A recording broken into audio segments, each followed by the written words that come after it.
السلام علیکم۔ آج بدھ ہے، اگست کی 12 تاریخ۔ میں ہوں خالد حمید، خبروں کے ایک بلیٹن کے ساتھ۔ پاکستان ایران اور امریکہ کو مذاکرات کی میز پر لانے اور خطے میں امن کے عمل کو نقصان پہنچانے والی کوششوں کو روکنے کے لیے سفارتی اقدامات کر رہا ہے۔ پاکستان وزارت خارجہ کے مطابق یہ کوششیں ایسے وقت میں جاری ہیں جب 60 روزہ مفاہمتی مدت اتوار کو ختم ہونے جا رہی ہے۔ پاکستان کے وزیر داخلہ محسن نقوی نے بھی کشیدگی کم کرنے اور جنگ بندی کی کوششوں کے سلسلے میں ایرانی حکام سے ملاقات کے لیے تہران کا دورہ کیا ہے۔ ان کا دورہ امریکہ اور اسرائیل کے درمیان جاری جنگ کو روکنے اور آبنائے ہرمز کو کھولنے کے لیے پاکستان کی ثالثی کی کوششوں کا حصہ ہے۔ دوسری جانب امریکی صدر ڈونلڈ ٹرمپ نے ایران کے حوالے سے صورتحال کو بہتر قرار دیتے ہوئے کہا ہے کہ معاملات درست سمت میں جا رہے ہیں۔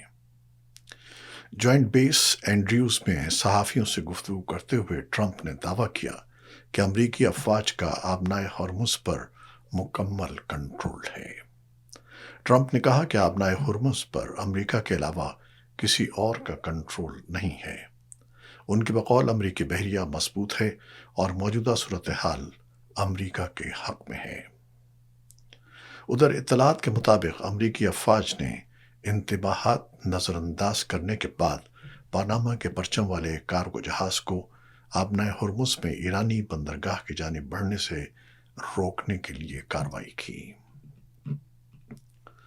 ایران کی سپریم نیشنل سیکیورٹی کونسل نے اعلان کیا ہے کہ آبنائے ہرمز اس وقت تک بند رہے گی جب تک امریکہ ایرانی شرائط تسلیم کرتے ہوئے اپنا رویہ تبدیل نہیں کرتا۔ ایرانی سپریم نیشنل سیکیورٹی کونسل کے سیکریٹری محسن رضائی کے مطابق امریکہ کو جنگ ختم کرنا اور ایران کے منجمد اثاثے بحال کرنا ہوں گے، جبکہ دیگر شرائط بھی ثالثوں کے ذریعے واشنگٹن تک پہنچا دی گئی ہیں۔ دوسری جانب ایرانی پاسداران انقلاب نے امریکہ اور اس کے اتحادیوں کو سخت تنبیہ کرتے ہوئے کہا ہے کہ اگر ایران کو دوبارہ خطرے کا سامنا ہوا تو خطے میں موجود امریکی اور دیگر توانائی کے نظام سمیت عالمی سطح پر انٹرنیٹ سے منسلک بنیادی ڈھانچے کو نشانہ بنایا جا سکتا ہے۔ پاسداران انقلاب کے ترجمان بریگیڈیئر جنرل حسین محبی نے دعویٰ کیا کہ رمضان میں ایران کے خلاف مسلط کی گئی جنگ کے بعد خلیج فارس میں اب ایک بھی امریکی جنگی جہاز موجود نہیں ہے۔ تاہم پاسداران انقلاب نے امریکی بحری جہازوں کی موجودگی سے متعلق کوئی تفصیلی معلومات فراہم نہیں کی۔ جنرل حسین محبی کے مطابق جنگ کے دوران خلیج فارس میں امریکہ کے 30 سے 40 جنگی جہاز موجود تھے، جبکہ ایران عراق جنگ کے دوران امریکہ نے خطے میں 100 سے زائد جنگی جہاز تعینات کیے تھے۔ انہوں نے دعویٰ کیا کہ ایرانی افواج کے جوابی حملوں کے نتیجے میں امریکہ کو بھاری نقصان اٹھانا پڑا، جس کے باعث واشنگٹن کے لیے اسی شدت کے ساتھ جنگ جاری رکھنا مشکل ہو گیا۔ پاکستان کی وزارت خارجہ کے ترجمان طاہر حسن اندرابی نے کہا ہے کہ پاکستان ایران اور امریکہ کو مذاکرات کی میز پر لانے اور امن عمل کو نقصان پہنچانے والی کوششوں کو روکنے کے لیے سفارتی سطح پر کام کر رہا ہے۔ نیوز کانفرنس سے خطاب کرتے ہوئے ترجمان نے بتایا کہ یہ کوششیں ایران اور امریکہ کے درمیان جنگ بندی بحال کرنے اور آبنائے ہرمز سے متعلق تنازعات کے حل کے لیے مفاہمت کی یادداشت پر عمل درآمد کے سلسلے میں جاری ہیں۔ طاہر حسن اندرابی کے مطابق پاکستان کے نائب وزیر اعظم اور نائب وزیر خارجہ اسحاق ڈار نے 10 اگست کو ایران، سعودی عرب اور کویت کے حکام سے رابطے کیے، جبکہ پاکستانی اور ایرانی وزرائے خارجہ نے خطے میں امن و استحکام کے فروغ کے لیے اقدامات پر تبادلہ خیال کیا۔ ترجمان نے بتایا کہ وزیر داخلہ محسن نقوی بھی تہران کے دورے پر ہیں، جہاں ان کی ملاقاتیں دو طرفہ تعلقات اور علاقائی سلامتی کے امور پر بات چیت کا اہم موقع فراہم کر رہی ہیں۔ ترجمان دفتر خارجہ نے مشترکہ دفاع کے لیے مکہ معاہدے پر بھی وضاحت دیتے ہوئے کہا کہ معاہدہ واضح کرتا ہے کہ ایک ملک پر حملہ تینوں ممالک پر حملہ تصور ہوگا۔ ان کے مطابق مکہ معاہدہ خالصتاً دفاعی نوعیت کا ہے اور خطے میں امن و استحکام کے لیے تینوں ممالک کے عزم کا عکاس ہے۔ انہوں نے کہا کہ اجتماعی سلامتی کو یقینی بنانے کے لیے کوششیں جاری رہیں گی اور یہ معاہدہ صرف تین ممالک تک محدود نہیں بلکہ علاقائی اور بین الاقوامی امن و سلامتی کے وسیع تر مقصد سے جڑا ہوا ہے۔ ایرانی صدر مسعود پزشکیان نے کہا ہے کہ ایران سیکیورٹی کے شعبے میں پاکستان کے ساتھ تعلقات مزید مضبوط کرنے کے لیے تیار ہے۔ ایرانی میڈیا کے مطابق تہران میں وزیر داخلہ محسن نقوی سے ملاقات کے بعد ایرانی صدر نے کہا کہ پاکستان کے ساتھ مضبوط تعلقات علاقائی سلامتی اور استحکام کے لیے بھی فائدہ مند ثابت ہو سکتے ہیں۔ مسعود پزشکیان نے کہا کہ دونوں ممالک کے درمیان تعاون بڑھانے سے باہمی مفادات کو فروغ ملے گا اور خطے میں سیکیورٹی اور استحکام مزید مضبوط ہوگا۔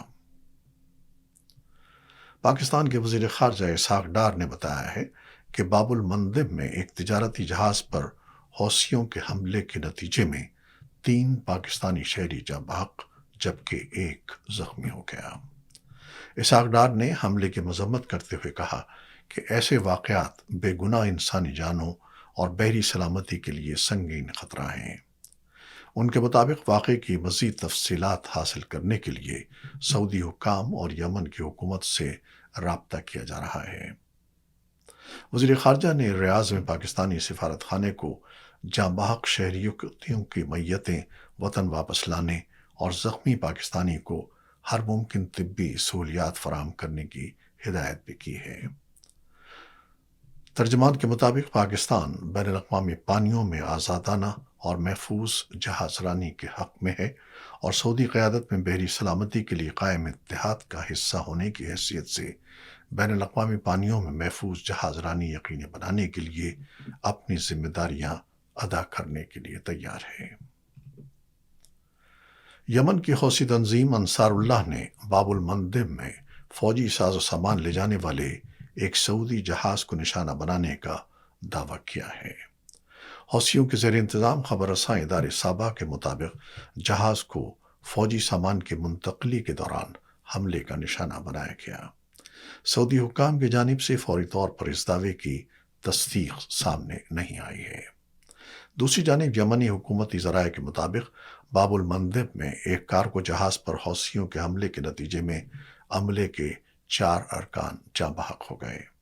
واقعے کے بعد بحیرہ احمر میں تجارتی جہاز رانی کی سلامتی سے متعلق خدشات مزید بڑھ گئے ہیں۔ امریکی سینٹرل کمانڈ نے تصدیق کی ہے کہ امریکی فورسز نے ایرانی بندرگاہوں کی ناکہ بندی کی مبینہ خلاف ورزی کرنے والے پاناما کے پرچم والے کارگو جہاز ویلانووا کے خلاف کارروائی کی ہے۔